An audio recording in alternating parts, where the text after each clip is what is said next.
What's going on, everybody? Welcome to Dissect That Film, where we dissect your favorite films, film franchises, and now TV. Today is a new episode of Fresh Cuts, our show where we dissect new releases that we all saw and enjoyed and we want to talk to you about. And today, of course, is the biggest movie probably of 2021 and probably the last since the Avengers films a couple years ago, Spider-Man No Way Home. Now, this is our third show where we've done this. We did Halloween Kills and we did Ghostbusters Afterlife. The whole point of this show is we are going to at first do spoiler-free discussions, and then once we're out of things to talk about spoiler-free, we're going to go straight into spoilers. And we'll let you all know when we're going to get there so that if you haven't seen Spider-Man No Way Home yet, you can pause it, go see it, come back, and watch the rest of the episode. Sound good? Joining me today, as always, is the wonderful DNA Gaming, consisting of Dan and Angela. Always a pleasure. Yes. Always. This is the first one we've done where it's only been like a couple days after it was released, because the last two we waited a couple weeks, but I want to talk about this movie. I mean, I feel we all want to talk about this movie because it's important. It's a big film. It is. And it's a big time for the channel. We just hit 100 subscribers on the YouTube. We officially have a custom URL on the YouTube. We're now youtube.com/c/dissect that film, baby. Hold up. That deserves a dab. That's right. Well, it's great. I'll let you do that. Woo! Fun times. So I figure we get, we're not like most outlets that'll get the reviews in on Friday morning or even Thursday night. We had to see it for ourselves, and we don't get early screenings. I saw it yesterday. We're recording on a Sunday. I saw it yesterday. They saw it like a few hours ago. I can get early screenings. Okay, well, Dan can get early screenings. I can't get early screenings. I don't have the means to do it, dude. Maybe if I go and talk to like the owners of the theaters that are near me, I could be like, listen, I can get you good publicity. All right, I can get more people. Yes, exactly. And then maybe they'll sponsor me. I don't know. We'll see. And then maybe I get some early screenings. But yes, today we're talking about Spider-Man No Way Home, as you can see on our little title thing up there. This movie was directed by John Watts. He is the first director in the Marvel Cinematic Universe to direct an entire trilogy, which is crazy. If you look at like Jon Favreau, the Russo brothers, I think that's pretty much it for directors who have directed more than one film in the Marvel Cinematic Universe. So John Watts is the first to literally take an entire trilogy and do it himself. Well, not really do it himself. He had a lot of help. But good on him. Tom Holland, Zendaya, Jacob Batalon, they're back as the three main characters of the series. You had, Tom Holland, of course, playing Peter Parker / Spider-Man, Zendaya playing MJ, and Jacob Batalon playing Ned. And boy, what a great, I love these three characters. I think they work well together. These are kids, even though in real life they're not kids. They are all in their mid-20s, but they look like kids and they act like kids, and kids who are trying to be mature, but they're still, they're still children. And I think they play it well compared to what we've seen in other Spider-Man movies, like The Amazing Spider-Man and, of course, the Sam Raimi Spider-Mans, where they didn't, like Tobey Maguire and Andrew Garfield, they didn't feel like children. They didn't feel like high school kids. They were kind of like adults that were just in school. Yeah, right. So I like how these characters are, especially since in the comics, Peter Parker is a child. In his early stuff, yeah. Yeah. Benedict Cumberbatch is also in this, and no, I'm not spoiling it. He's in the trailer. Yeah, you see him I saw him, I think maybe the very first trailer, but I'm pretty sure he's been in most or all of them. Yeah, he of course plays Doctor Strange. We had Jon Favreau back as Happy Hogan, and Marissa Tomei coming back as Aunt May, and she's always wonderful. If you haven't seen My Cousin Vinny, you need to see My Cousin Vinny, because that is fantastic film with Marissa Tomei. She's great. Good movie. This movie was budgeted at $200 million, and that's not a surprise. It's a Marvel film. They got a lot of money to throw at these movies and make them visually spectacular. And as of right now, we are recording on Sunday. It has been out since Thursday. It has grossed $587.2 million. This movie is clearly going to break $1 billion and could even get to $2 billion. This could be a record-breaking film. Yep. And I really hope it does, because when I look at some of these, like Avatar, I'm over it. I'm over Avatar. Get it out of here. James Cameron with your 17 more you want to make. We need something new. So yeah, in the beginning of the show, we're going to talk non-spoilers. So we're going to go around the room here. Well, their room, and then over to me. And we're going to talk about what we thought of this movie. We're going to talk about some non-spoiler stuff. And then once we get to the spoilers, we'll let you guys know, and you guys can bounce if you haven't seen this movie yet. Or if you have, you can stick around. All right. Let's start over with DNA Gaming. What did you guys think of this film? It was good.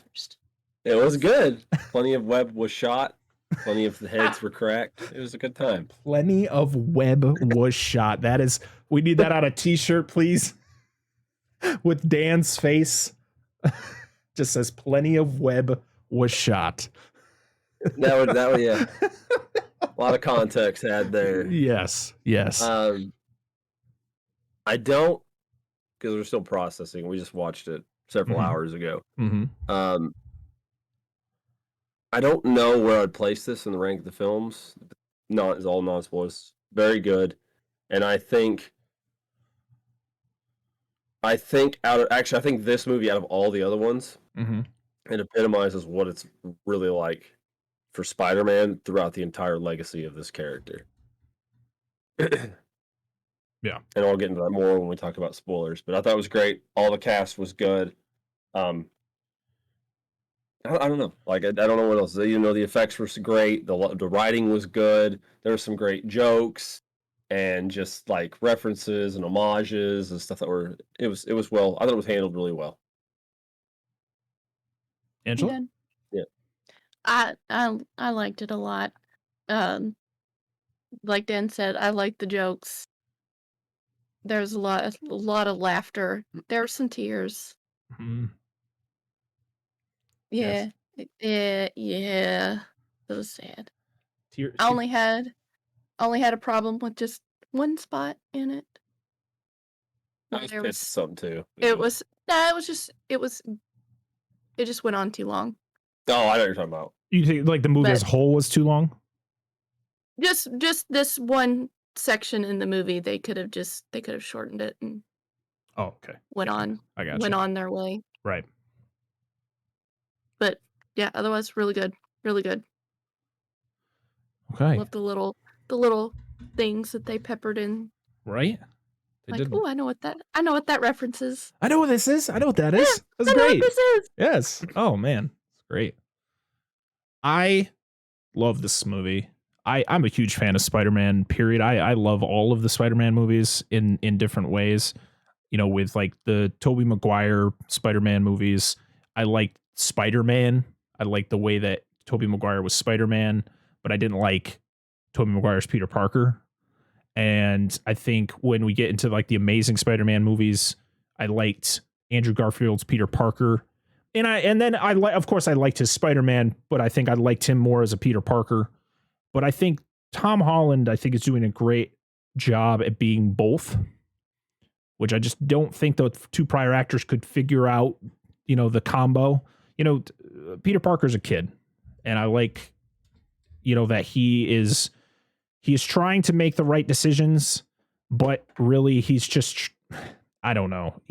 He's not thinking about, he's not listening to the people who, you know, Peter Parker's a smart guy, a smart kid, but he's not taking the advice of these, you know, of these people who are maybe not just smarter than him, but just more common, just more common sense.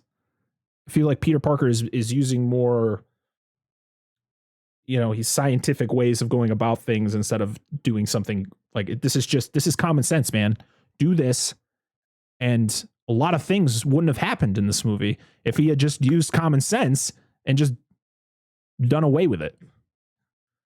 You know, and unfortunately in this movie, things happen that he can't turn back. Like, he can't turn back his decision. He makes the decision and it ultimately hurts him. And if he had just listened to somebody before, because there was times where he's just like, you know, and this is really not spoiling. He says it's my fault. I'm not gonna say what it is, but he says it's my fault, and it's like, yeah, it is your fault. Like, just what are you doing? Just a lot of poor decisions on Peter Parker's fault, but it's also, I think, you have to put into a factor that he's still a kid. He's still a high school kid, and the things that is put on his shoulders as a young kid who just, he has powers that he didn't ask for, but he's taking responsibility and trying to be better. Hello? Sorry. Sorry. I forgot to turn my phone down. I actually have a little bit of a different opinion on some of your stuff. We'll get into later. Okay. We'll talk about spoilers. Yeah. Overall, I love this movie. I love the way that they go about things. Of course, there's a lot of things in it that I think people are like, oh my God. Yeah. A lot of oh my God moments, even though I feel, the internet spoiled it for a lot of us. But there was still a lot of moments where like, oh shit, they did do that.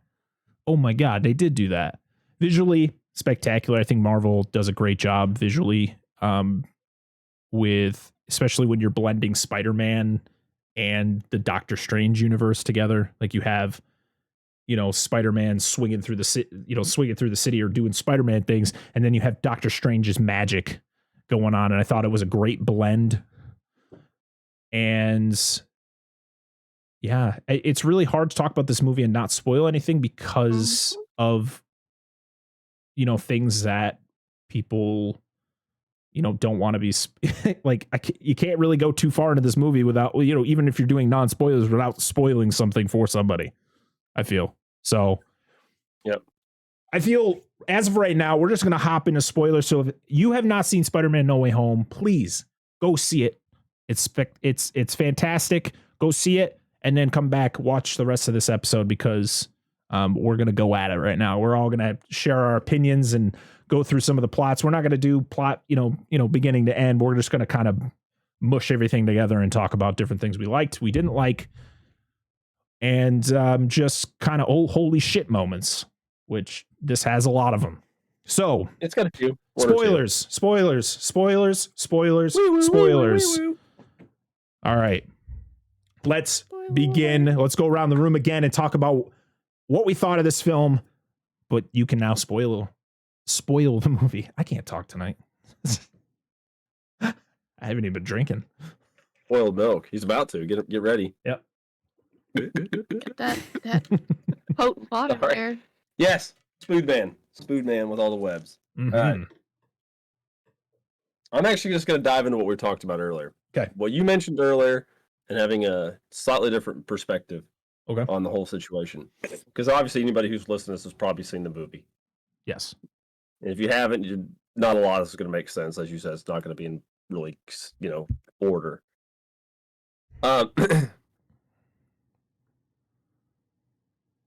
I think as far as what the things Peter Parker did in this film, everything that led up to what you were talking about, hey, you need to do what so-and-so said, because if you would have listened to them, it would have made the thing better. I think regardless of what he did, he was fucked. This movie is the... Go ahead. So you're saying if he had just pressed the button and sent them all back, you still think that's bad things were going to happen? Yeah. He was boned anyway, because if he had sent them all back, true, it would have washed his hand of the problem, but it wouldn't fix everybody not knowing at the inevitable end. Like everybody in his universe. Yes. Okay. It would not have fixed that. Right. Yeah, because people in his universe would still know he's Spider-Man. But because he didn't, obviously Green Goblin went crazy, which led to the death of his Aunt May and everything else. And the whole situation he ends up at the end. So this is what I mean. This movie is the antithesis of Spider-Man. Spider-Man in the Marvel Universe always gets shit on. Always. Anytime he does something right, two things go wrong. Mm-hmm. Every time without missing a beat. That is what it is to be Spider-Man. And this movie captures that perfectly. It does not matter what he would have done, he would have fucked up something else. Mysterio ultimately fucked his whole life. Mm-hmm. Then J. Jonah Jameson would be after Oh my God. We talk about how he is back, and at first he's doing like a web show. Because they show him like behind the scenes and he's like in a bedroom with stuff everywhere. Yeah. Pretty much like I am right now. Or like we are right now. It's we have like a green screen or something behind, like a yeah. But then there was another shot where he's in a studio where it looks like it's more like studio. Yeah. Because the Bugle like outed the story, so they got. Well, it's like a web series. It's not like a legitimate news. It's not like Fox News or CNN or something. It's like a web. I don't know how to explain it. Like I'm trying to think of something that's It's like a web news. It's like a web news series. Yeah. Like, but like now, because like at the end of the film, it's the Bugle's pretty much from what it looks like, some established news company. Mm-hmm. So I mean, this movie literally paved the groundwork for the Daily Bugle. Yep. I like how this movie picks up pretty much right at the end of Far From Home. Yeah, it's literally right there. Yeah, it's literally him reacting to him being outed as Spider-Man, and then of course he has to go down and rescue MJ because they all swarm her. Because Spider-Man, you know it, like, and then everybody's questioning, oh dude, why did you kill Mysterio? Why did you kill Mysterio? Yes, we're gonna spoil some stuff from Far From Home too. So if you go ahead. Oh no, I'm just I mean, ultimately, the reasoning for everything happening is because of Mysterio. Like, Mysterio plays a huge factor in this movie, even though he's dead. Because if it wasn't for him outing Peter in the beginning of this movie, none of this would have happened. Mm-hmm. Well, also the fact that there's one scene at the beginning I laughed. It's right when like the crowd kind of surrounds MJ. Yeah. And then like he kind of moves the one woman out of the way, and it's like the perfect 100% modern fucking I don't even know. I don't Spider-Man hit me! Spider-Man hit me! Like, dude, like seriously, like that epitomizes a certain percentage of people in our culture. Like, I'm gonna sue him. Look what he did to me, defamation, blah blah blah. And like, I was like, come on, dude, just shut the fuck up. Yep. Like that just annoys the piss out of me. I mean, I know why it was in. Right. Like, just people like that. Anyhow, yeah, that's pretty much just starts. Like, it just goes into it. Yeah, it goes. It doesn't. Right. There's no slow. There's no like, where most movies you got that like beginnings very slow and then it kind of gradually goes. No, it starts from freaking up here and it's right. That's the thing about this movie is it's always here the whole time. There is no lulls or anything. Even when there's conversations happening between our core characters, I still feel like we're always at 100%. There's always because you never know what's going to happen. And I do like the whole thing with Happy and May, where he's like, yeah, we had our fun, right? Like, because she broke up with him. Yeah, and he's very emotional about it because, listen, poor guy. He just wants to be happy. Exactly. And what do you think, dude? He's still talking. Oh no, I didn't mean to cut him off. When I was talking, he just started picking right back up, so I didn't know I was cutting him off. So go ahead. Sorry. That's just the way. No, you're good. That's the way this show goes. It's okay. Yeah, just talk to each other. We've been talking. I wanted her to get her opinion. But I like when they get home, Peter and MJ, they get back to his room, and it kind of sounds like naughty things are going on in their room. And then Happy opens the door, and he's in his underwear, and they're like, "Oh, I didn't say anything. I'm sorry." And then and then you see Peter like trying to explain to May, like he's like, "Oh, it's just practice safe sex." He's like, "This has nothing to do with sex." I just thought it was great. Talk about their relationship problems. Yeah, and he's walking around in his underwear still, in the shirt on. The shirt is yeah. It's from Homecoming. It's the shirt that he has to wear when Tony takes his suit from him. Oh, okay. After the whole boat incident. So I thought that was a cool little throwback. But yeah, of course, they don't know that he's outed. He's trying to make it so May and Happy don't find out. But of course, it's plastered on the TV, and there's helicopters flying outside the apartment, and everyone knows Peter Parker is Spider-Man. Yep. Now, I'm not a huge comic book guy. I've read comics, of course, throughout my life. I've read quite a few Spider-Man comics, but how many times in the comics has Spider-Man been outed? A couple times. I was gonna say the only one I remember is like Civil War, where he actually announces, like Iron Man in the movie. He announces like, "Oh, I'm Peter Parker." Oh God, what a dipshit. Anyway, yeah, I don't know about that. That was the dumbest fucking thing in the comics. Dude, he's an idiot. But Spider-Man being Spider-Man. Yeah. Anyway, yeah, it's happened a couple times, but I don't think like anybody really big. I think Civil Wars was like the really, really big one because of all the fallout from it. Right. Speaking around this time with news and stuff, we get a Charlie Cox cameo. Yes, we get a Daredevil cameo, baby. So jazzed, and really funny that Charlie Cox, who plays Matt Murdock and Daredevil, of course, in the Netflix series, and of course he plays him in this. Well, he playing Matt Murdock. He's not technically Daredevil in this scene, but Happy Jon Favreau, who plays Happy, played Matt Murdock's best friend in the Ben Affleck Daredevil, which I thought was a cool little. It was like they were meeting again, but it's not Ben Affleck. This is the better Daredevil. Oh God, he's great, dude. He's great, Matt Murdock. And it's great because we got. Have you seen Hawkeye? Have you been watching Hawkeye? Damn it, I can't say anything then. Damn it. Yeah, sorry, bro. Speaking of I was just saying, speaking of Daredevil, but I won't go any farther with that. But that was a great cameo. Loved it. I love how the brick flies through the window and he catches it, and he's like, Peter's like, "How did you do that?" I'm like, I want Daredevil. I want Daredevil so bad. I know, dude. Daredevil and Spidey teaming up is like classic, dude. It was hold on, what was it? I'm trying to remember. I think Daredevil made a cameo. Was it Amazing Spider-Man 10? It's like his first cameo of Daredevil, like back in the fucking day. It was, yeah, they're cool. They're great characters together.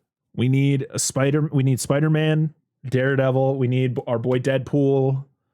Yeah, we need them together because Deadpool and Spider-Man, they got a history. Yes, they do. That's true. And yes, so that was a great cameo. Of course you want more, but I liked the amount we got. I didn't think it was, too much or good to see him. Yes, good to see him. It was great. It was great that we're showing the love to the probably one of the best shows Netflix has put out, in my opinion. The Daredevil series is fantastic. Recommend people watch the first season of that. So you got excited. I'm like, I know. I did. Well, Victor was getting all sorts of excited too during it. So yeah, Matt Murdock is Peter's the lawyer, and he pretty much says, "Hey, you're good. I wouldn't worry about anything. They can't really do anything. But Happy, you're kind of fucked." Yeah, right. I love how it all turned to him, and Happy's trying to like talk himself out of it, and then he's like, "You got nothing, dude." And then you later find out, Happy, you're an idiot. Why do you have like these Stark Industries shit in your apartment? Right. Oh, Happy, you're a mess, man. Tony dies, and you're a mess. Yeah. So very true. So yeah, since everybody finds out that Peter is Spider-Man, everything is just kind of a whirlwind for him. He goes to school, and I like how there's two of the teachers. It's the two guys from Far From Home who go on the field trip. They're like there's JB Smooth, and I can't remember the other actor's name, but they are, they're in support of him. They're like, "Hey, we made the students made the shrine for you," but it was actually the teacher, because Hannibal Buress, who plays the gym teacher, he's hilarious, by the way. He is against Spider-Man. He believes Mysterio. He's like, he's a murderer. What are you guys doing? Yeah, we know you made it.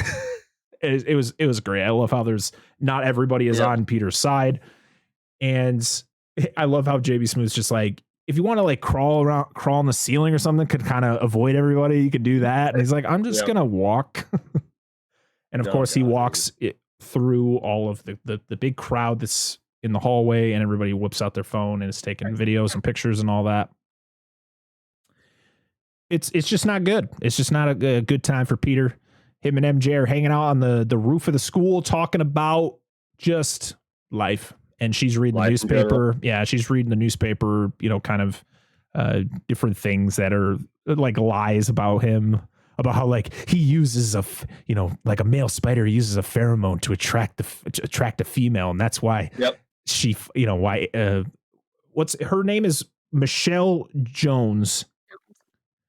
Yes. But her last name is Watson, which you find out when they're being interrogated, which I do love how she's not Mary Jane. She is MJ. I do like how that's kind of its own thing. And of course, when we get later on into the film and we see a couple people we already met years prior. Yeah. And they talk about their people and how it all kind of like, it's great. I love it. But yeah, their lives are kind of screwy, but they're kind of trying to focus on college because it's their senior year. They're talking about college. Of course, they're all it's Peter, MJ, and Ned. They all want to go to school together. They want to live together. They want to keep this friendship going. And MIT was their number one school. Yeah. And of course, they talk about backup schools. And then we get this kind of like montage of Peter getting rejection letters. Where he gets one, it's no good. He gets the other. And then he finally gets the MIT letter. And they all meet up at where MJ works. She works at a diner, or at least I think it's a diner. It's a weird setup for this place. But it's great because she's wearing the same outfit, I believe, Kirsten Dunst's MJ wears in the original one. Because she works at a diner. And I think it's the same outfit. It's the same color scheme and everything. That didn't click for me. Good call. So they meet up, and of course they all get rejected, and it sucks because Ned reads exactly what it says. This is because of the controversy around you. Yeah, we can't accept you, which is just a shitty thing. So Peter, of course, he feels so guilty because he's the reason why they didn't get accepted into MIT. And we did talk about how the Spider-Man curse. We forgot to mention how Peter and May are staying at Happy's house or Happy's apartment, which has got like 4 locks on the door, and he's got security cameras. He's got all these he was the head of security for Stark Industries, and now I don't even know what his technical job is now. Is Pepper running the business? Idea. I don't know. They don't really talk about it. Of course, she doesn't make a cameo anybody, even though they do mention Stark Industries quite a bit. Yeah, in this first part of the movie. Peter, of course, feels guilty, and I like how he looks up and they got the Halloween decorations, and it's like a little wizard looking lights. And so he gets the idea. He's going to go visit Dr. Stephen Strange at the Santorium Sanctum or Sanctum Sanctorum or something like that. Is that what it's called? Sanctum Sanctorum. Okay. And he goes there and he opens up the door and there's snow everywhere. Yes. Now we do see this in the trailer, but they explain why there's snow in the movie. It's because one of the gateways to another sanctum is connected to like the Himalayas or something like that. And it was Siberia. Yeah. And a blizzard blew through and they didn't shut it or something in time. So there's snow everywhere.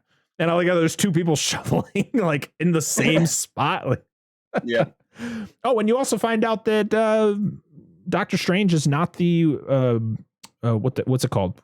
He's not like the head guy. He's not the Sorcerer Supreme. It's Wong. It's Wong, and it's because Doctor Strange got snapped and Wong didn't. So he it was literally because Strange wasn't there. He became the new Sorcerer Supreme. And because Strange came back, he doesn't get it back unless something happens to Wong. Yep. So Peter goes to Strange and says, "Hey, is there a way that you could like turn back time and try to get it so that people will forget that, I'm Spider-Man?" And of course they're like, "Well, we can't really do that. We can't open up that, the wormhole that could create the multiverse or whatever it was.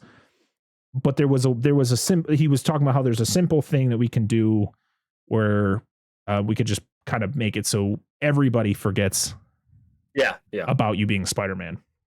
He's like, hey, you remember that one time at that party? And Wong's like, no. And he's like, exactly. He's like, we've used it for far more trivial things. Yes. So they go down into this really cool, like dungeon looking place.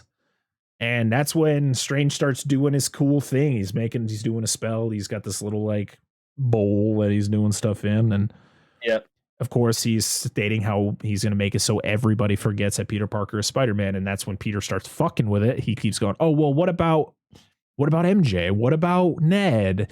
What about May? And he's like, you got to stop, dude. Like at first he's like, okay, that's whatever. That's fine. I'll, deduct these people from the spell. But then Peter starts getting really nitpicky about who he wants to continue to know.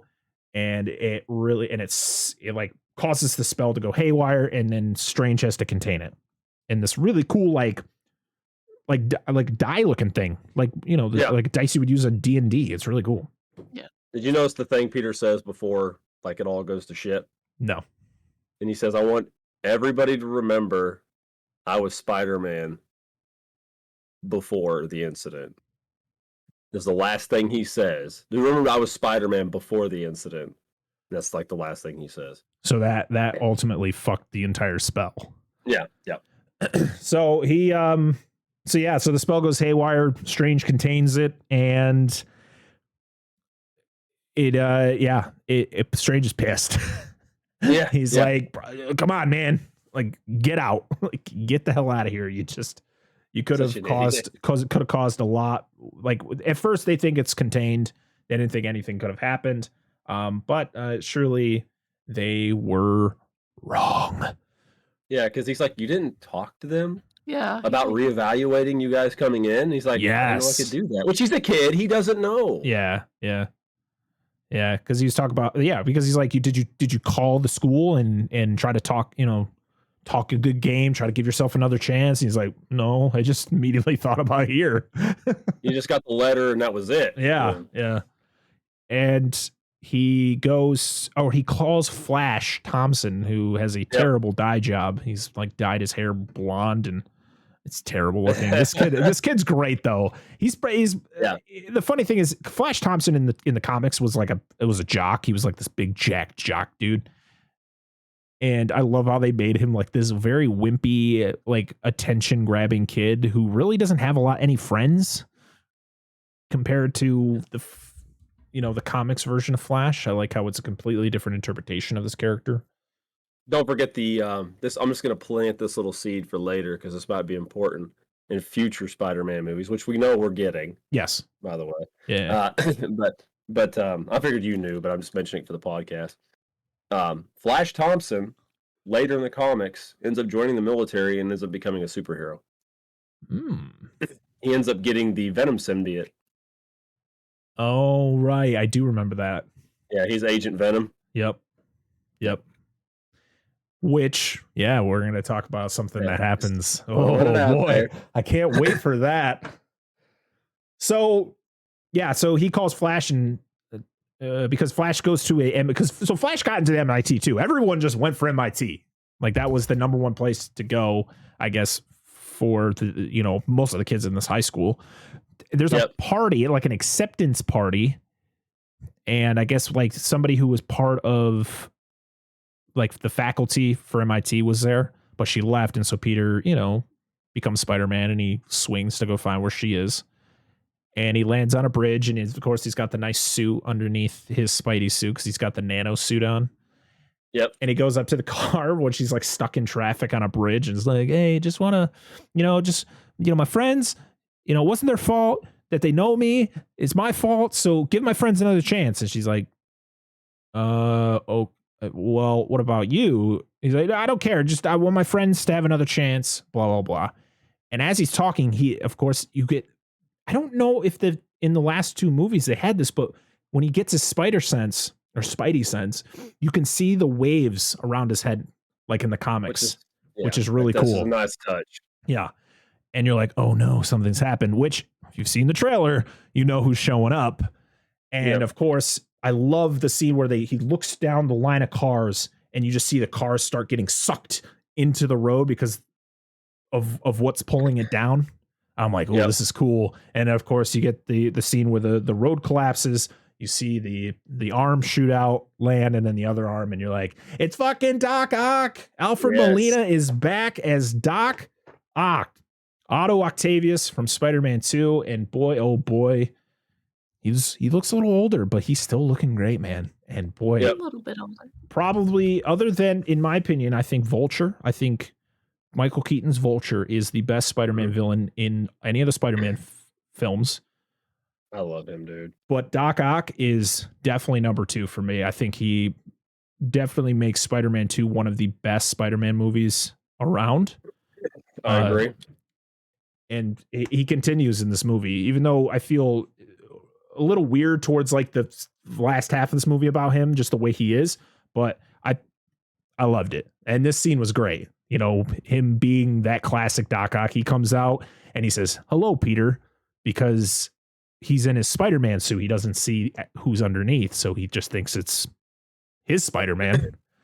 Yep. So he goes after him, starts tossing cars around, and of course he takes the car that the woman's in because she can't get out because the douchebag driver just pops out and runs away. You're on your own. And he's, of course, Peter's got to avoid getting attacked by this guy, but he also needs to help save. I like how it's a throwback to the Amazing Spider-Man when a car falls off the bridge and he shoots his web, he attaches it to the end of the car and then he attaches it to the bridge, which is when the lizard starts throwing cars off the bridge in the Amazing Spider-Man. So I love how they're taking elements from these other Spider-Man movies and putting it into this movie without spoiling anything. Like, yes, we are getting these classic villains from these other movies, but we're not getting I just love how they did this. Yeah.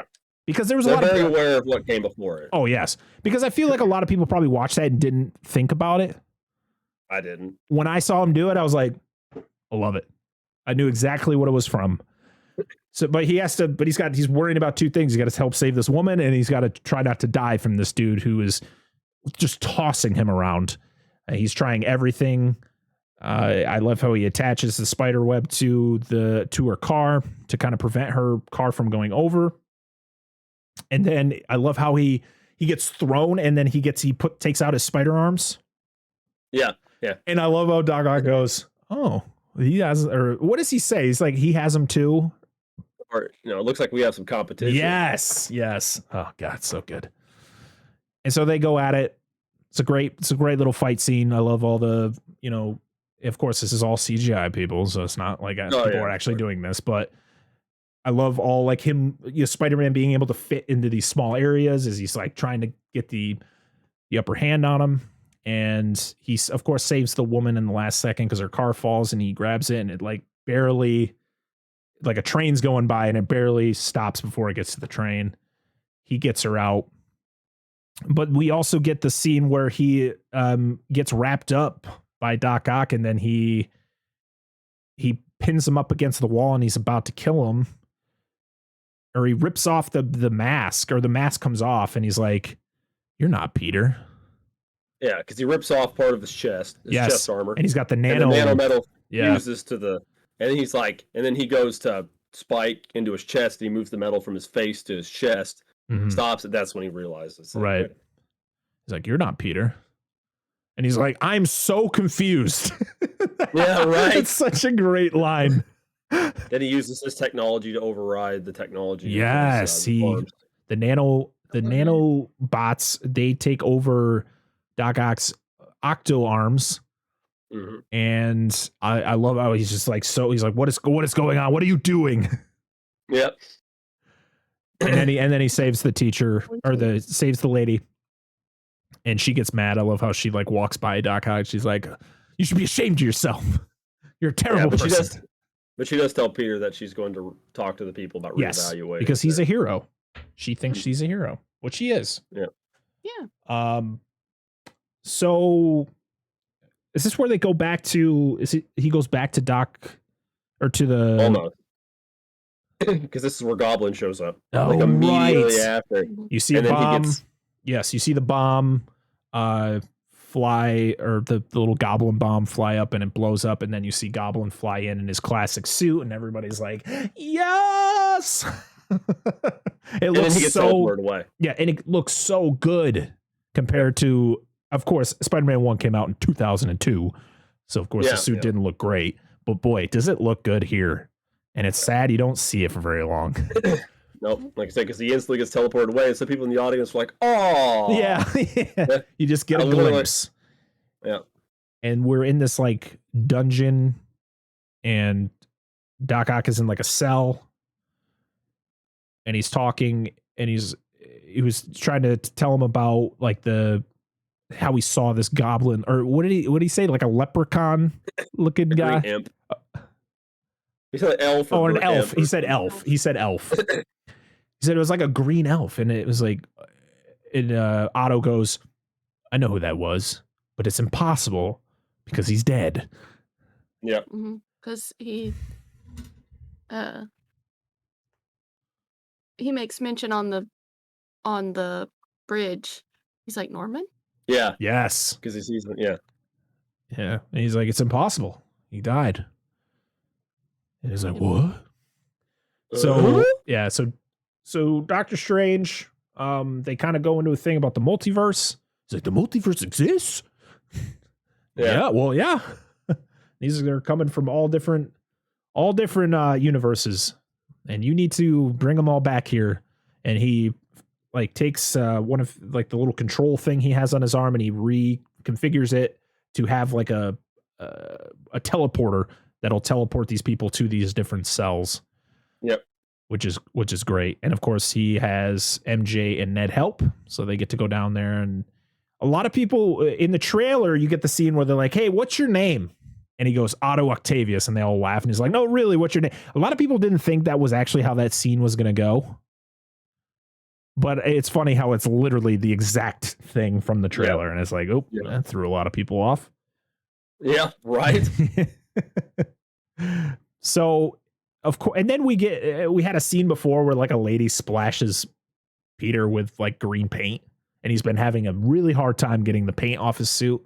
Yes. And he has to wear it inside out. So you get this really cool spider suit look where all the wires and stuff are. Yeah. Yeah. Now, does he confront all Electro and Sandman before he runs into Norman at the? Yes. Okay. So so he needs to go get all these guys back, all these people from all the different universes, and he goes out and swings into the woods. Reminder that when Strange brought all them back, Strange had already captured Lizard, Dr. Connors. Yes. And he looked good too. And I love how it's the same actor. They literally brought every original actor back to play these original villains. Ray's Ifines, who played, I think that's how you say his name. I could completely probably butchered his name, but he played Kurt Connors, aka the Lizard, in The Amazing Spider-Man. And he also reprises it in this movie. We had Alfred Molina reprising his role as Otto Octavius, aka Doc Ock. We had, of course, probably the greatest thing is Willem Dafoe coming back to play Norman Osborn, aka the Green Goblin. And this man is 66 years old, okay? And he told them he would come back if he was able to do his own stunts. 66 years old. Willem Dafoe. Class actor right there. I'll say this now. I think Willem Dafoe, even like in the original Raimi Spider-Man, is one of my favorite in this movie. Oh, he's fantastic. He does an amazing job. Amazing job. I love, all in all, he is the main villain of this movie. He is the man who causes a lot of the destruction and the way that Peter, what Peter becomes. And of course, he's the final showdown. Yep. But boy, Willem Dafoe, it's like he never left, man. It's been almost 20 years. You got to think about it. It's been almost 20 years since he last played this character. Well, actually, no, he played this character. He played a little bit of it in Spider-Man 2. He was kind of just the reflection that, what's his son's name? Harry. Harry kept seeing his reflection and all that. And then, of course, he sees it. He hears his voice when he becomes the Hobgoblin later on in Spider-Man 3. But even though he's not Hobgoblin in Spider-Man 3. No, he's Green Goblin 2. Is that literally what they call him? Yeah, he's just Green Goblin. The Hobgoblin was an entirely different character. It wasn't Osborn at all. Okay. I always thought that too. Yeah. For the longest time, I thought that, and somebody's like, "No, it's not." I just remember seeing the trailer, and I'm like, "Oh shit, they're gonna have Hobgoblin. That's cool." That's what I said. Like, growing up, I was like, "Oh shit, Hobgoblin." Yeah. Jamie Foxx returns to play Electro, and I love. So in the trailer, of course, you see. So listen, you see a lot of these villains. So you can't say, "Oh, what the heck, man." I mean, we are in spoilers, so who cares? Right. Jamie Foxx coming in as Electro was great, and I love how So when Peter goes out there to capture him, of course, he's looking one way, and Electro starts forming behind him, and he turns around, and you see it from a distance, and he says he's blue, which is great because he's coming from that right before he died. So all these characters are coming to this universe right before their deaths. So of course, the Goblin comes right before he gets stabbed by his glider in Spider-Man. Doc Ock is teleported to this universe right before he dies from drowning in Spider-Man 2. Sandman never dies in Spider-Man 3. He actually survives, so he just gets teleported probably during that fight. Man, I was hoping we were going to see Topher Grace's Venom. I mean, where was he at? Right? Or bring in Harry Osborn. I always actually thought that he would come in at some point during the film. Yeah, that would have been an interesting look. I think some people were actually speculating on it with the scene, at the end when Norman comes in, he's got the hood, the new outfit he's got on. A lot of people, there was some speculation that it was Harry, that there was going to be two goblins, but I'm glad that they just stuck with Willem Dafoe. James Franco's kind of in hot water in Hollywood right now, so he probably wasn't going to be doing anything. So yeah, I like how he comes in. He's like, "Oh, he's blue," and then he starts absorbing different energy. So his body comes back, and he's like, "Oh, I got my body back." And I like how he even gets poked fun of, and when he gets captured, because the Lizard, of course, knows him because they both worked at Oscorp. Yeah, and he's like, "Well, you used to wear glasses and you had a comb over." Yeah, what happened to you? Yeah, what happened to you? You actually look good now. He's like, I can give you something to make you look better. What, you can turn me into a lizard? yeah. No, the whole conversation between all these villains, it's so good. Classic Spider-Man villains. Like whenever the Sinister Six or whatever is together, they would always bicker back and forth amongst one another. So good. It was a blast to see, and I like how he destroyed. Of course, Peter destroys all the electrical lines so that Electro can't get any more power. So he can't do anything, and he's just naked. He's like, "Are you gonna do something about me being butt ass naked out here?" Yeah, he's like, y'all seem like nobody's making a big deal about him naked, and Sandman's like, "I don't care. Like, it's whatever to me." Yeah. I like how we get Sandman help. We didn't mention, but Sandman helps him during all of this fight. Yes, which is cool. We get another Sandman appearance. Oh man, what was the actor's name who played Sandman? I think it was Thomas Hayden Church was who played Sandman in Spider-Man 3 and also in this, which I was very confused because in Spider-Man 3 Sandman can go from being sand to being human form but in this movie up until the end he's always sand. Yep. Which kind of confused me. I was like, "Oh, okay, I guess they're gonna go there, but whatever. It's fine." He sits down on the couch. He's like, "Oh, sorry." He brushes the sand off the couch. So good. Or when he gives him a 5 and he breaks his hand off. Right. So Peter gets a call that the guy you're looking for is here, and you know who it is. And we get a great scene in the alleyway, which is kind of very reminiscent to Spider-Man 2 when Peter gives up being Spider-Man. He throws his suit in the garbage. You kind of get that kind of same feel when Norman has the Goblin mask hanging on the side of the garbage can or the bin there. And it's, of course, he's got a split personality. He's Norman, and then he's the Goblin. And the Goblin is speaking to him, and he's trying to control it, and he's like, no, I can't. I'm not doing any of that. And he smashes the mask. So that's why we don't get to see him wear the mask ever again, which is kind of sad because it's such it looks so good in this movie. Yeah. I mean, digital effects definitely helped, but it just looks so good. Mm-hmm. So Peter goes to where May works. She works at Feast, which is from the comics. It's actually in the Spider-Man video game as well.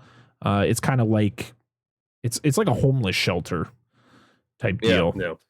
So Peter goes there, and he's hurrying through, and May's sitting down with Norman talking, and of course Norman is very confused at what's going on.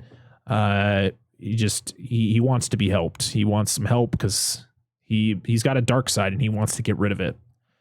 So Peter brings him back in the truck that the Feast uses back to this lair, and of course he has to put Doctor Strange puts Norman in the cell because Peter doesn't want to. Yeah. And of course that kind of gets him all confused and flustered and all that. And Doctor Strange's like, listen, we gotta end this. Okay. We're going to bring everybody back. And Peter is starting to figure out, he's like, well, what if I can help them? Because because pretty much Strange pretty much states that everyone here meets everybody here either dies from fighting Spider-Man or doesn't have a very good fate from having an encounter with everyone here has encountered Spider-Man in some way. And Peter being the helpful kid he is and trying to put everything together, he's like, what if I can help them? What if I can make them better? What if I can cure them? And Strange is like, we're not doing that. Like, they're not from here. These aren't from this universe. And that's what Peter's trying to say. He's like, what, we're pretty much sending them back to die. And he's like, well, that's what has to happen. That's their fate. And Peter, of course, steals there's like a cube that Strange does his little spell on, and all he has to do is push this button on it. That'll send everybody back. But Peter steals it, and he leaves. And I love when he does the thing where he like it's like his spirit comes out of his body. Yeah. And I love how like he can move his arms and stuff. He's like, how are you doing that? Yeah, right. He's like, this is really cool. I have no idea. And it's because of his Spidey sense. That's why he can do it. And Peter gets back into his body and ends up, there's just so many cool sequences here where you get all the different portals, going, as Peter's trying to escape. And then that's when Doctor Strange puts him into the mirror realm, which is really cool. It's a very cool Inception look, and it's very reminiscent to Doctor Strange, where it's like the city is like collapsing on itself, and there's like a hole in the middle, and he's falling through, and the city's like upside down, and they're swinging through, or he's swinging through, and the cape, like Doctor Strange has the cape escape him, and he's like trying to capture him. It's such great sequences. Yeah. We get the train where they're riding on top of the train. He multiplies the train around Peter. Oh, there's so much going on in the scene, but it's just so visually awesome. With geometry, you're good at math. Yes, I'm good at math. That's right, and that's how he beats him. Yep. What does he say? He's like, you have your magic, but I have math. Yeah, right. And then he pretty much leaves Strange in that realm. He escapes back. His ring in the cube. Yep. And gives the ring to Ned. Yeah, right. Which is great. And he is pretty much, okay, we're going to try to help these guys. So we need to go somewhere. So where do they go? They go to Happy's apartment. Right. I just love how it shows the camera, and it's just like the top of Peter's head, and it just shows like people just rushing by. And then when Electro walks by, it just kind of like makes it malfunction a little bit. which is always good. Dude. It's the touches, dude. Yeah. Little touches. So they're all there, and you have Norman, and I think Norman is like the only one who's really like set on like he's going to try to help us. Yep. And of course, the first person that they want to fix is Octavius, because he's very aggressive, and Peter quickly finds out that the reason why he is the way he is because there was an inhibitor chip that goes into his neck that malfunctioned, which is from Spider-Man 2. Yep. And it makes it so that the arms control him instead of the other way around. Yep. So they work on the chip and they insert it into him, and he becomes nice again. Doesn't hear the voices anymore, the noise in his head. Yep.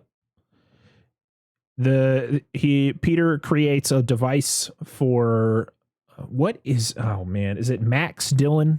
That's Electro's name? He creates a device that goes on his chest, and it like absorbs all the energy in him.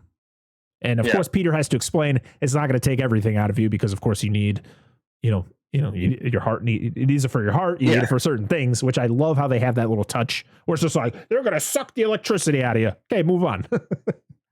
I like, speaking of before all this happens, when they're working on Doc Ock, I like when Sandman and Electro are talking.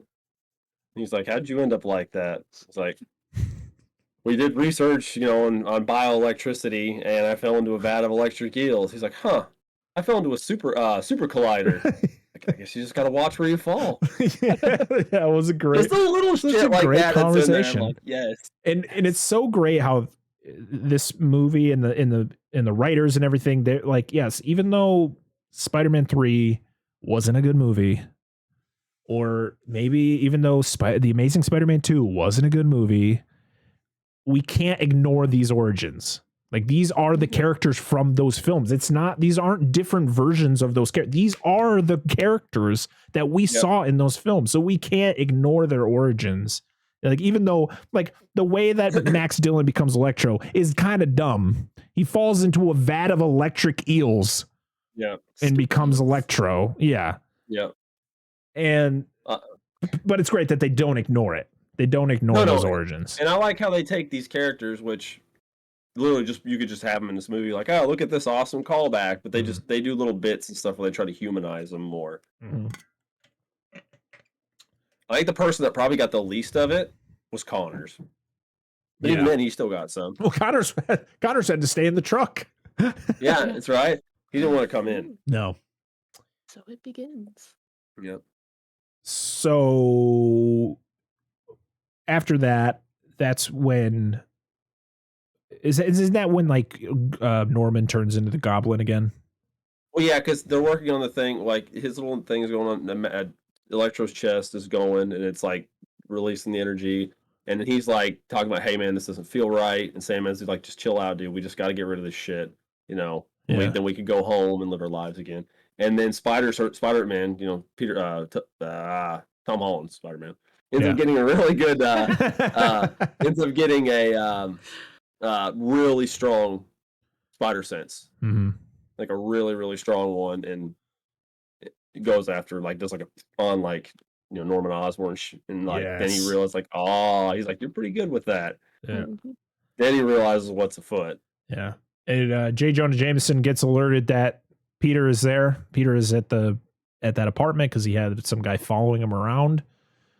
So he shows up right before all hell breaks loose. Yep, Peter gets a strong spidey sense and shoots a web at Norman's hand, and that's when the Goblin shows up.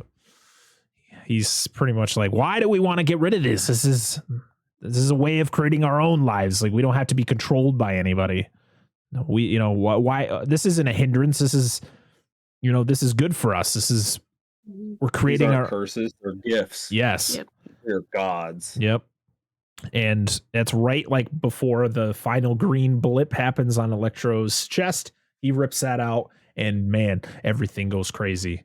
And boy, I forgot, I feel like they made Goblin stronger in this movie than they did in Spider-Man. Because he was strong in this. He fucks up Tom Holland. He God, he beat fucks him up, dude. Dude, there was a scene, like the scene where he literally picks him up and just pile drives him through like 3 floors. And you're like, holy shit, man. Yeah. So the Sandman and Electro, they kind of team up and they kind of like group together in this really cool electronic sandstorm. Oh, well, actually, Electro steals the arc reactor before he leaves because he senses that it has like the most power he's ever sensed, which I love how the arc reactor plays a part in this movie as well. And all hell breaks loose. Everything is going crazy. Goblin. I always wonder in this scene, like the lizard, like either him and Osborn had like talked, or like Lizard just figured it out. He's like, some shit's gonna go down here. I think he just heard explosions and he's just like, oh, showtime. Well, no, but it was even before the explosions. It was when J. Jonah Jameson showed up. And they started fussing, and he's like, what'd you say? He said, and so it begins. Yeah. He knew something was fucking going on. He knows. Like, anyway, go ahead. So, everything is going crazy. Explosions everywhere. You got, Peter trying to escape and trying to figure out a way to get the situation and to get everything back in order. But, man, Norman is just, I should just say Goblin is so smart. And that's when the lizard recaptures him and throws him into the floor that the Goblin's on. And the Goblin is just beating the shit out of Peter. Oh, yeah. Peter does not get much in on this fight. He gets tossed around and he finally gets to the bottom floor. And May is trying to escape with the serum that Norman was trying to make to get rid of the Goblin. And they get to the bottom floor, and that's when Peter and the Goblin crash down to the main floor there. And she runs up and stabs and tries to. She injects him with the serum, but it doesn't work. And even Goblin's like, it didn't work. And then freaking of course, he calls his glider in, and the glider just plows through May. Yep. And of course, Goblin, beats the shit out of Peter, and Peter is pretty fucked up. And his last thing is he throws one of the Goblin bombs, and Peter tries to bat it away and explodes. And this was an emotional scene. Yep. Because we got Goblin, who's, I forgot what does he tell Peter? He said there, like something about tragedy. Like there's always, like you try to do good, but there's always going to be. You always got to pay for something. Yeah. I can't remember exactly what he says, but it's along those lines. And he flies away on the glider. And he goes up to, Peter goes up to May, and she springs up at first, and you think, oh, thank God, she's fine. Because she's she's very like wide-eyed, and she's just like, and Peter's like, it's my fault. This never would have happened. And she's like, no, you did the right thing. Everything is fine. Because she's in shock. That's pretty much what you determine why she's in this state. You just, at first you're like, oh no, great. She survived. Thank God. But then you figure out, I was like, how'd she survive? Yeah, blitzed. The glider stabbed her in the back. That's what I think happened. And she was just in so much shock that she was able to jump up, because she jumps up really fast and she's talking to Peter and having that conversation, and then she collapses. And of course, Peter is, talking to her, and she's just like, I just need to rest. Catch my breath. Yeah, catch your breath. And of course, Peter puts his hand on behind her back, and he comes out and his hand is covered in blood. So, oh, this isn't good. And of course, we get May's version of the probably one of the most famous lines in Spider-Man, which is, with great power comes great responsibility, which hers is a little bit of a twist on it. But of course, she is the Uncle Ben of this movie, because there is never a mention of an Uncle Ben. There's never a mention. So I feel that this May in this universe was never married. That she was always about Peter, because Peter came to her at such a young age. And so she is this Peter's Uncle Ben, because we get to meet some people very soon. So Peter, of course, he leaves and goes, I love the scene where it's raining and it's the big screen, and J. Jonah Jameson is talking outside the building about, how, continuing to say Spider-Man's a menace, like he's look at what he did type deal, and how somebody died, and own eyes. Mm-hmm. And Ned and MJ are at Ned's grandmother's house. I think that's his grandmother, right? I think so. And of course, Peter told MJ, like, he will alert her if she needs to push the button. He will say, but if she doesn't hear from him, you make the decision what to do. Yeah. And so they're waiting for him, and they're seeing the news of everything that happened. And she's like, I'm going to push the button. And Ned's like, no. He's like, well, we haven't heard back from him. We need to do something. And that's when Ned moves his hand around in a way, and you see the portal start to form, and they're like, yeah, the little whip. Yeah. It's like, did you just do that? Did you see that? And he's like, what? And so he's like, oh, I knew I was magic. Yeah. Right. Because he says something about, wanting to see Peter or something. Yes. Like as he's doing the hand gesture and initially. And yeah. Mm-hmm. Yes. And he's like, she's like, do it again. And he's like, oh, show me Peter Parker. And of course a portal opens, and you see in the distance as Spider-Man's at the end of the alleyway, and you're like, okay. You don't think anything of it. You just think it's Peter. And they're like, Peter, come here. And then as he starts getting closer, you're like, no, we're getting it, baby. And who comes through but Andrew Garfield Spider-Man? And I was like, fuck yes. And he just takes his mask right off. Like, you don't give a shit, dude. No, he just takes it right off. And I like how he just walks through the portal without any question. Like, he doesn't like, the hell is this? He just walks through. Like, who the fuck are you? Yeah. And then like, Peter Parker. Oh, it's perfect. So good. Yeah. Just throwing bread at him. Did you get the tingle thing? You just threw bread at me. Can you stop throwing bread at him? I like how he's on the ceiling, and there's like, my nana said, could you get that cobweb over in the corner? No, yeah, because he's like prove your Spider-Man. He's like, just puts his hand on the ceiling and pulls himself up. He's like, is this not enough? She's like crawling around, and then it's like, can you get the spider web in the corner? And he does it. I love Andrew Garfield in this movie. His version of Peter is great, and just the way that he is like, I love when they're all standing around and they're comparing each other's stories. Like, I'm lame. Yes, I'm lame, dude. Like, I like how they're all different though, in their own way. Like because they all are different portrayals of, Peter Parker anyway. But it's just anyway. Keep going. But the cool thing is like when the villains are brought back, they're brought back in the time before they die in the other films. Whereas when these Spider-Men come back or come through these portals, they're at the whatever year it is in their universe. So they're older because, like, of course, not soon after Andrew Garfield Spider-Man comes in, another Ned tries to do it again, and Tobey Maguire just walks through the portal, and you're like, yeah, like start having like fucking convulsions. You're like, oh my god, it's happening. Just wearing he's just wearing street clothes. Yeah.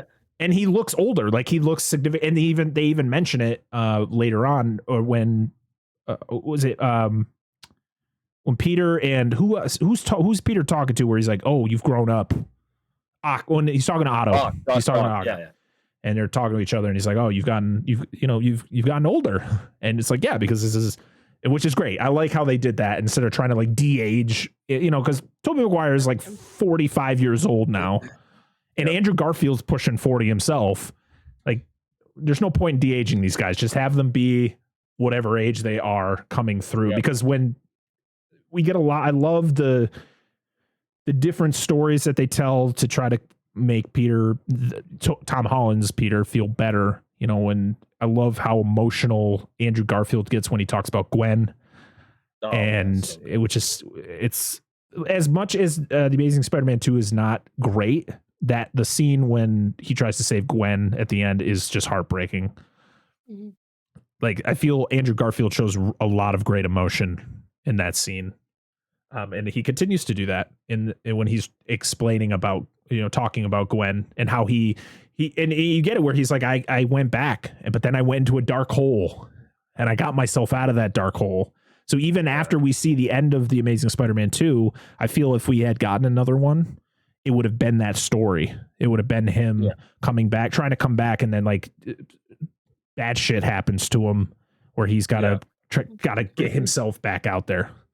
Yeah, where he talks about like, I stopped pulling my punches, you know. You start beating the fuck out of people.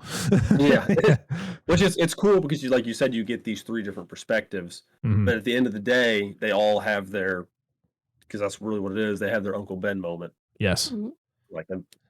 And even not Tom Holland, Andrew Garfield, technically that he doesn't mention his at first mention his Uncle Ben moment. No, but Tobey Maguire does.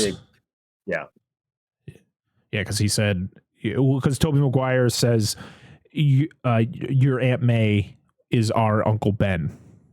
Like, because he says he's telling her like the last thing that she said. Yeah, and she says with great power, and Tobey Maguire's like comes great responsibility. He's like, how'd you know? And he's like, my Uncle Ben told me. Yeah. It's so good, and of course a lot of people knew this was going to happen, and people knew that Toby and Andrew were going to come back, and because of the fact that this is a multiverse movie. But it wasn't just, I feel like these guys weren't in this movie just to be in it. I feel like they fit perfectly and their camaraderie together, because they are 3 completely different Peter Parkers. They're not the same mindset. They're all very smart. They're all geniuses. Yeah, of course, because have common traits. Yes, but they are personality wise, they're all different Peters. Well, that's the which I forgot blank. That I had something I was gonna say, and my mind's like gone. Yeah, go ahead.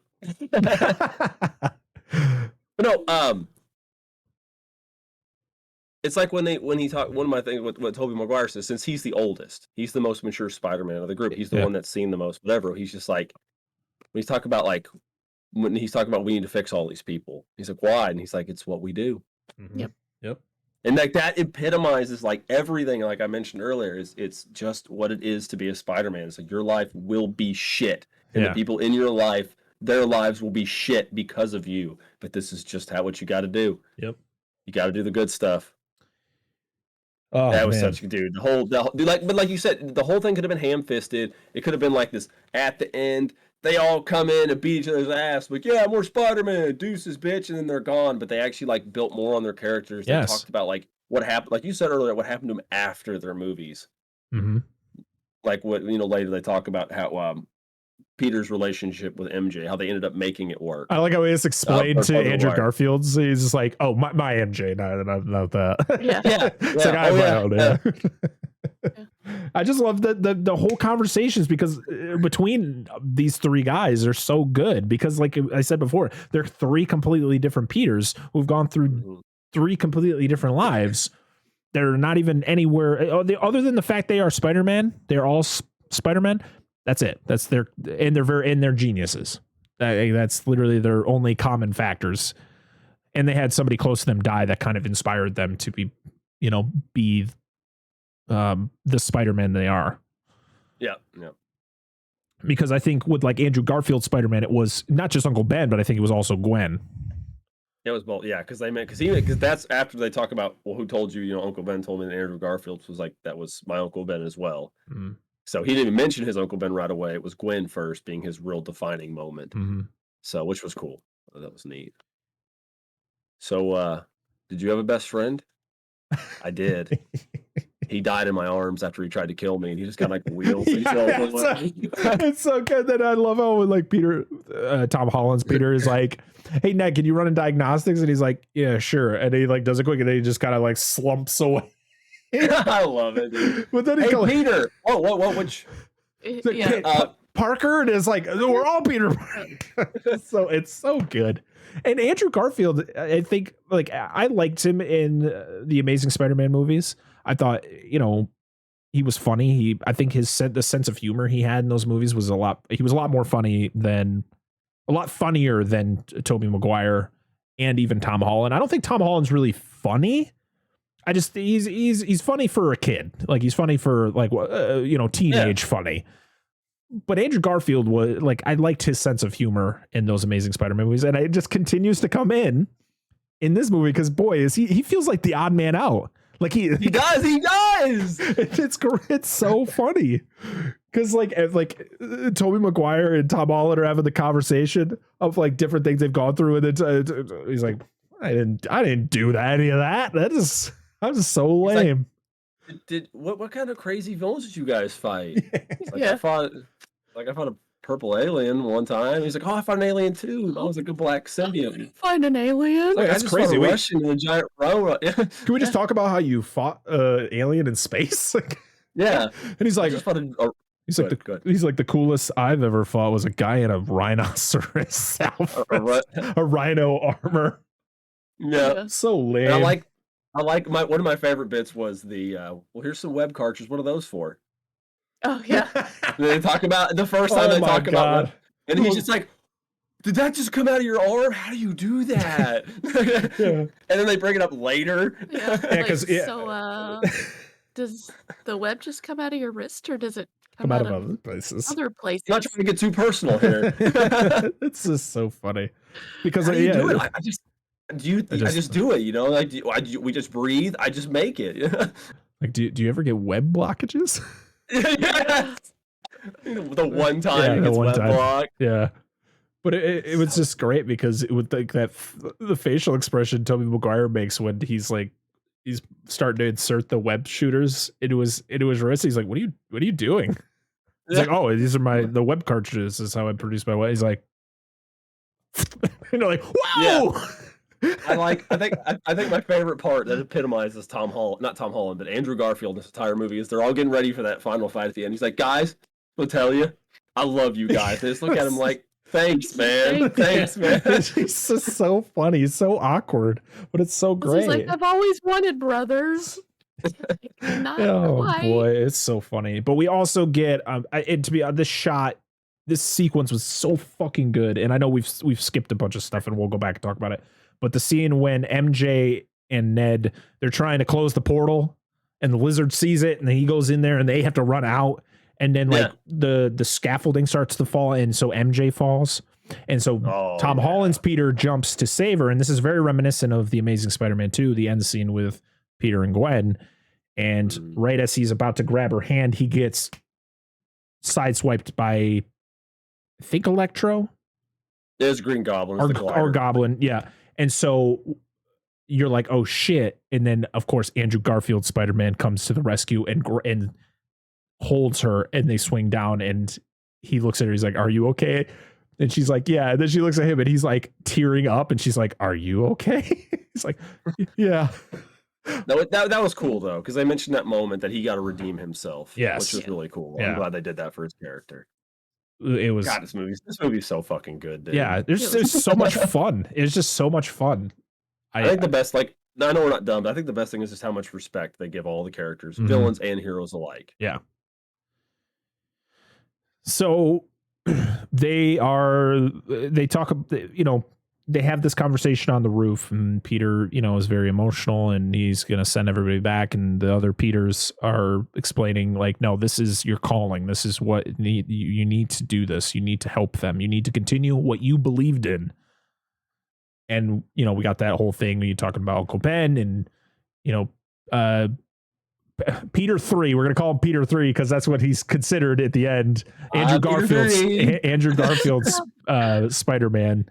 He talks about the whole Gwen situation and his experiences, and we find out that Peter 2, Tobey Maguire, he and MJ are together and working on stuff. So they determine that they need to help him. So they're all going to work together and help him. So they go to the high school, to like the science lab, and they're going to make some serums to heal everybody, to turn everybody back to human form before they had their powers. And I love how Andrew Garfield throws on the lab coat. Yep. I love how he asks Tobey Maguire, he's like, are you just gonna like go into the fight looking like this, or do you have your suit? And of course he pulls it down. He's got his suit underneath. You just gonna go to the fight dressed up like the hip youth pastor? Yeah. That got a good laugh out of our audience since we're of course in the South. Yeah. I would say one line that was mentioned earlier, so I really like, which is kind of important for later, is when Toby's talking about after Uncle Ben died on the rooftop scene earlier. where he said that he just wanted to kill the guy that did it. And when they found the dude that did it, he said he got what he wanted, but it doesn't make anything better. It doesn't make it go away. So, which is cool because that's, Tom Holland's like, I just want to kill him. Like, I want to kill him. Yep. But anyway, back to lab coats.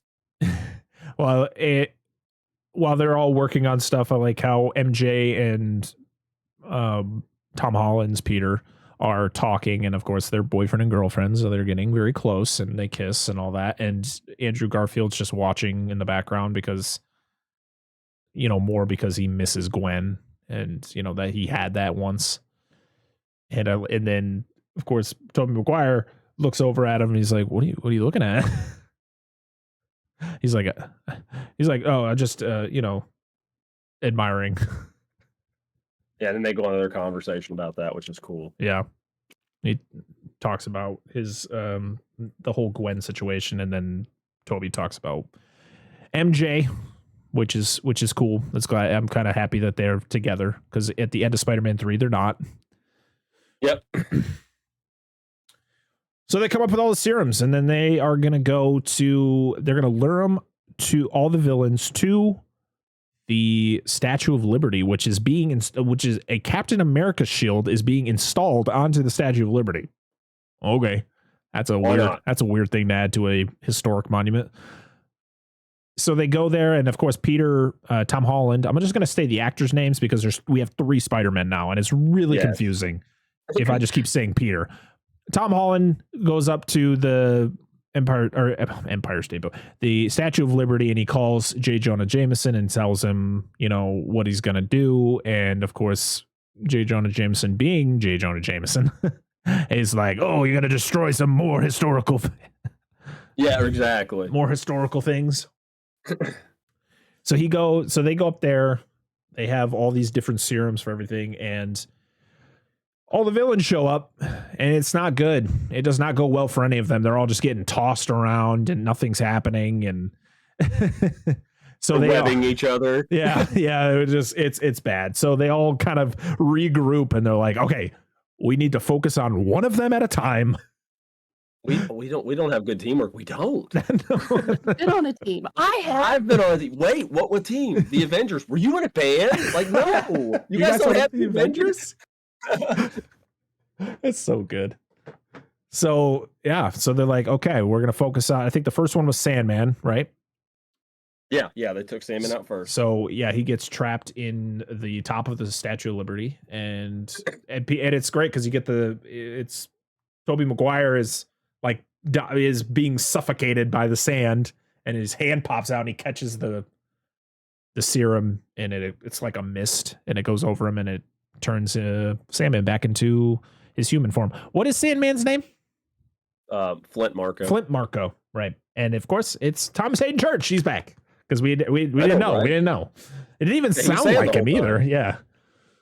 So the next one I think was Lizard, who gets hit next. Yes.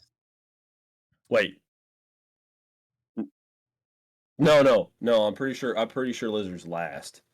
Because I'm pretty sure Lizard's last because that's when Doctor Strange shows up just as they're fixing so it was then it was Electro was next. Yeah.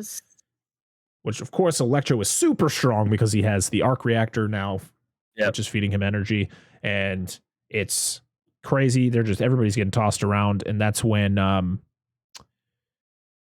Doc Ock shows up, and you think, oh shit, because he grabs the 2 other Spider-Men, and you're like, oh no, he's bad again. But then he turns on Electro and grabs the arc reactor off of his chest.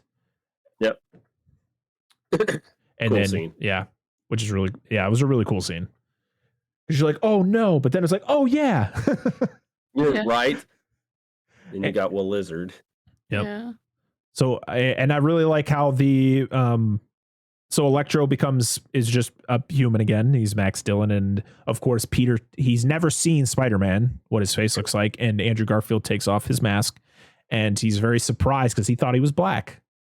He's like, I really thought. He's like, I just thought that the way that you saved people and did what you did, that you'd be black underneath there. And he's like, I feel there's a black Spider-Man out there somewhere, which is a nod to Miles Morales. Yeah, which I thought was cool. Who needs a live action movie, even though we do. I mean, listen, we have probably one of the greatest animated films ever made in Into the Spider-Verse, and we're getting a sequel next year, in 2023, which is I cannot wait for.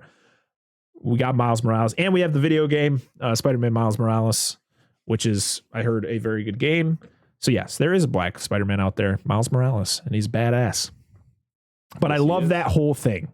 I love that whole conversation between Max and Andrew's Peter, because, you know, he never he's like, you didn't even care about me. He's like, of course I cared about you. Like I cared about you the whole time. Yep. So I like that whole, like the conversations that these guys have with their old villains. Yeah. Yeah. Like, of course. And very then nice. Peter, Tom Holland's Peter, he's the one who puts the serum on Lizard, which then we find out the original actor is back playing Kurt Connors again, which is really cool. And you get the conversation between Doc Ock and Tobey Maguire's Peter, which was just another great scene. And then the Goblin shows up, and everything just goes to hell as things are exploding and scaffolding is falling, and even the shield that they're installing falls, and it just wipes out the whole thing on the side, and it falls, and that's where the final battle takes place, which is great. Yeah, because Doctor Strange shows up too. Yes, and he sees the Lizard getting turned back into a human. Yep. And then he turns and sees all the Spider-Man, and he's like, "Ah, this is a problem." Yeah. You know spiders, because this is how you get spiders. Mm-hmm. Oh, it doesn't. I thought for some reason Doctor Strange was the one who helped them heal Electro for some reason. I thought he used his whip or something. Like he had that. No. What he does whip. Is Green Goblin comes in, starts blowing shit up, and grabs the cube. And then then Hawk grabs it, and then Strange grabs him, and they get the cube back and don't realize there's a bomb in the cube. Yes. Yeah. Then it blows up, the spell goes back into effect. And we get that one of Doc's arms gets cut. Yeah. Like Goblin is freaking ridiculous in this movie. Like he's just so awesome. Strong. And they so there was a bomb in the cube that blows up, causes things. That's when MJ, I believe, falls, and Garfield saves her after Tom Holland couldn't. He gets to the bottom. They have their little interaction, and Tom Holland is hanging onto the glider, and he takes one of the bombs out of the compartment and activates it and puts it back in there, and it blows the glider up, and so they fall into the shield, which is now like a bowl on the bottom, and that's where the final fight happens. And at first, Goblin is continuing to whoop his ass, but then you see the anger and the rage in Tom Holland, and he just starts whooping his ass, and not just like in Spider-Man ways. Like there are times where he has to do flips and he does but no, he gets to a point where it's just fisticuffs. He's just pounding this man in the face. Yeah. And of course, the whole time Goblin's just laughing at him. Yeah. Because he knows what he's going to do, and he wants that to happen. It's one of those things. The Goblin kind of reminds me of the Joker. That's what he's like. Yeah. Where he is very like, I know, like even though I might die, your moral compass will also die. Yeah. And that means I win. Yes. Yeah, exactly. So yeah, he's beating the shit out of him, and then Tom Holland picks up the glider with the spikes out, and he's gonna impale Goblin, and that's when Tobey Maguire catches it, and he's pretty much saying, "This isn't worth it. This isn't what we talked about. This isn't what you need to do. You need to, even though I know you want him to die, we need to save him. This was the plan the whole time." And of course, Goblin being Goblin, he stabs Tobey Maguire in the back, and you're like, no fucking way this is gonna happen, man. Yeah.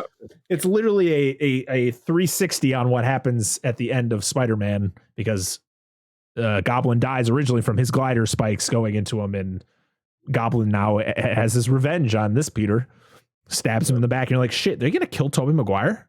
and not even. I thought that for a little bit, and not even in his movie, right? Yeah. So you're like, I'm like, but the way that people were not really concerned about it, I was like, okay, he's not gonna die. Right. No one was really concerned. Well, admittedly, when it could have been a bit of a misdirection because when Aunt May died, she seemed fine. Right. Initially. Yeah. So. Right. He's like, no, I've been stabbed before. Yeah. Like, you all right? I've been stabbed before. Yeah. So Tom Holland injects Goblin with the serum, turning Goblin back into Norman. And of course, Norman being confused and not knowing what's going on, he's very like, I don't remember anything type deal. I'm sorry for anything that he did. And Andrew Garfield comes out of nowhere and he's like, "Oh, are you okay?" "Yeah, I've been stabbed before." As he's picking him up, he's like supporting him and stuff. And I like how Peter, Tom Holland's Peter, he goes up to the top because of the everything is cracking. We're getting the multiverse is opening, and we're seeing a lot of the inside. We're seeing a lot of did you see the silhouette of the Rhino? Yes, I did see that. Yes. So you're seeing silhouettes of other villains in Spider-Man's, in the lore here, and Doctor Strange's like, "I can't close it," and Peter's like, "Well, why didn't you just do another spell that'll do?" He's like, "We can't do it like that." He's like, "Well, what if you do a new spell? Why don't you make people forget about Peter Parker?" And you're like, "No, man, come on, man. This is gonna be so sad."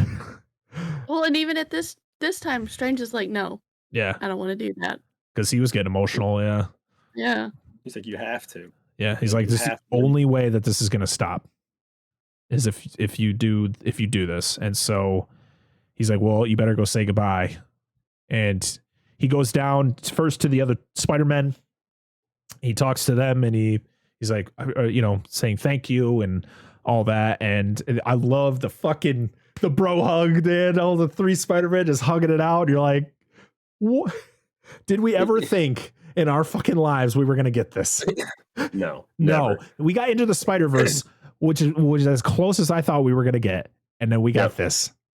And we get one more from Tobey Maguire where he just looks at him. He's trying to explain what he's got to do. Like, Tom Holland's trying to explain everything. Tobey Maguire's like, "Dude, it's what we do." Yep. Like, he knows he's got to make that play. It's just so good. It's just so good. And he goes off and he goes to Ned and MJ and he tells him, he's like, it's the only way this is going to stop is if, Doctor Strange has to do a spell where you guys won't, like, no one is going to remember Peter Parker. And they're like, "No, you can't do that." And then, of course, MJ's like, "You just need to promise that you'll find me and make me remember." Which is like, man, what the fuck? Why do we? This is awful. And for the same for Ned. And of course, you get the really sad, last kiss. And I love how she says, "I love you." She says, "I love you." And he doesn't say it back. He's like, I'll say it the next time we see each other. No, he goes to say it and she says, "No." Oh, that's right. She stops him. You're right. Yes. Yep. Oh. Yeah, it is. Like, no. Yeah, save it for the next time we see each other. And Peter goes off, and then everybody starts to kind of go back. They're going, they're disappearing, going back to their universes. And we get another, and then the next scene is we're back at the Daily Bugle, whatever show he's got going on. And he's talking about just Spider-Man. He's like, Spider-Man's a menace. Yeah, if he was man enough, he would show his face. We know the spell worked. And Peter, we see Peter walking down the street. It's a snowy day, and he's got like a piece of paper. He had like a script in front of him from what he's going to say to MJ when he sees her. And he goes to the diner she works at, or the coffee shop. What the fuck is this place? Anyone who lives in New York, is this a diner or is this like a coffee stop? Like I was getting a diner vibe personally. Yeah, but it's so small. There's like 6 seats in that place. It's New York. So they go in, or he goes in, and I like how she turns and she like she like you're like, oh, maybe Strange did something where she remembers. Like he was able to exclude her from the spell, but no, it's because Ned walks in behind him. And she, he's like, oh, I'm Peter Parker, and can I just get a coffee? Yeah. And then she brings Ned a donut. These are really useless facts you guys don't really need to know, but they're here. This is what's happening. And setting the stage. Yes, dude. And Peter overhears the conversation about MIT, and they both got in, and they're talking about what's going to be going on, and that's Peter talks to MJ about it, and they kind of have this nice conversation, and then she asks, "Is there anything else?" And he says, "No." Well, no. There's one other thing that happens. He notices the bandage on her forehead. Oh, yes. She's like, it doesn't hurt anymore, and he just kind of like stops and thinks about it, and then she asks if he needs anything else. Yeah. So but he finishes her saying. Oh, yeah, about disappointment. Yep. Yeah. But she's like, but it feels different this time. Mm-hmm. Yeah. So Peter asks her about the scratch. She says it doesn't hurt anymore, and that kind of puts it in his mind like, maybe it's just best I don't get them back into my life because they're safer not knowing me, which is just makes it more heartbreaking because this kid is now totally alone. There's literally sacrifice play, man. Yeah, there's literally no one he can go to. He has no friends. No one knows him because that's the whole thing. Like he can't go to Strange either because Strange isn't home. Like no one knows him, so he's alone. And I think it's the next scene. He goes to May's gravestone, and he's over that, and that's when Happy shows up, and Happy asks, like, "How do you know her?" And what does he say? He doesn't say it's Spider-Man. From Spider-Man, right? And he talks about how he lost somebody not too long ago, and this feels the same.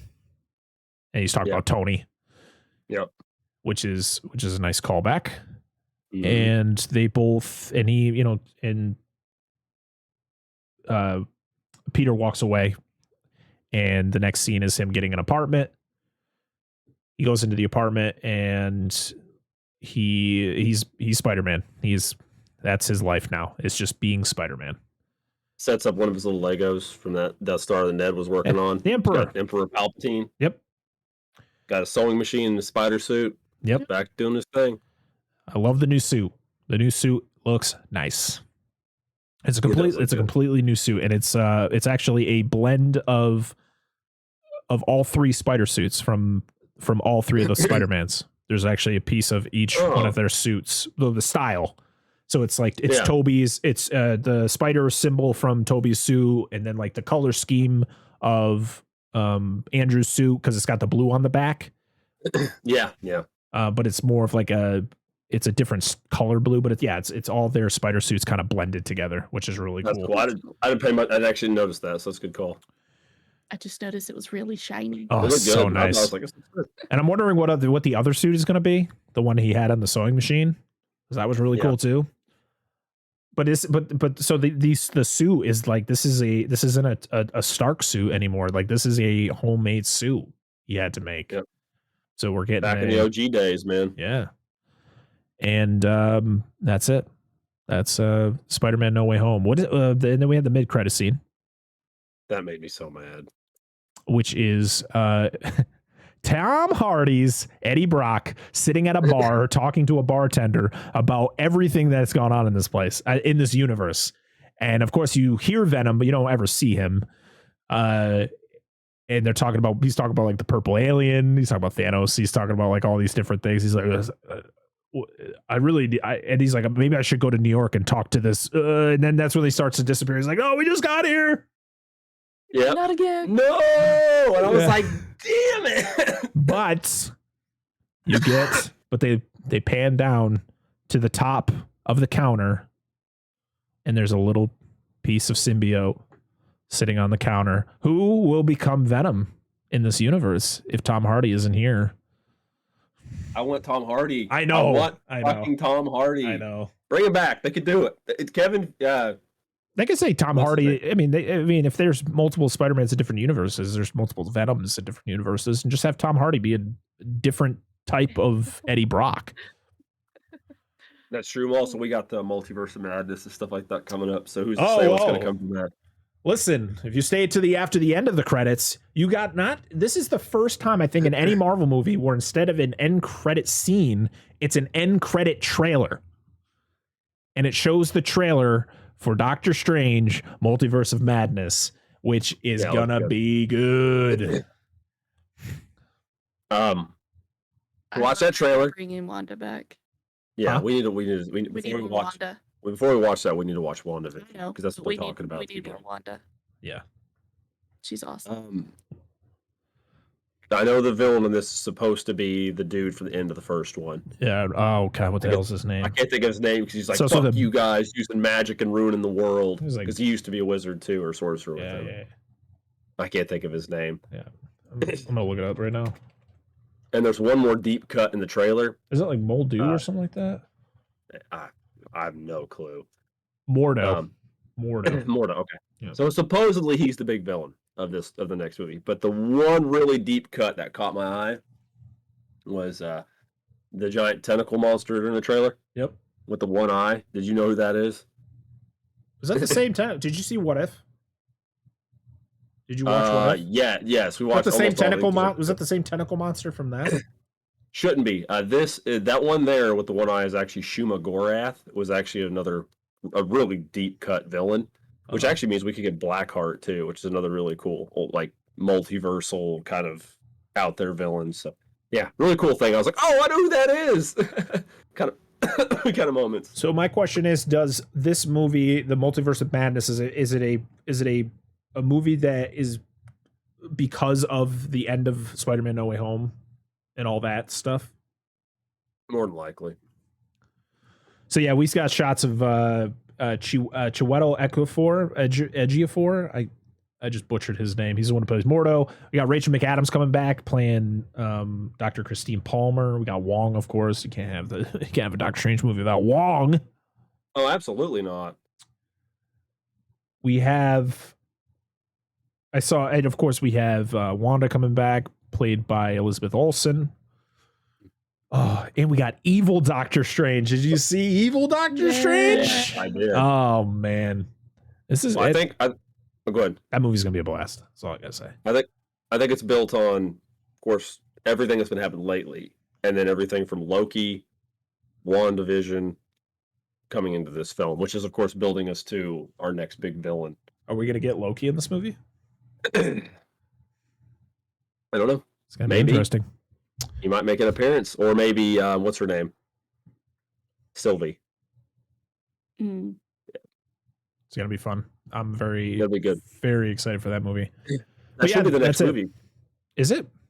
Yeah, I think it is. I think it's June 2022. Wow, that's a 6 months is a big time difference between Marvel movies. Yeah, it's like the old days when we used to have big gaps in them. But COVID kind of screwed up the schedule for the Marvel releases. So you clicked on yes. Yeah, it's the that will do it, sir. That's it. That's Spider-Man No Way Home. It was a blast to watch. I can't wait to watch it again. Probably gonna wait for home release before I see it again because theaters are crazy.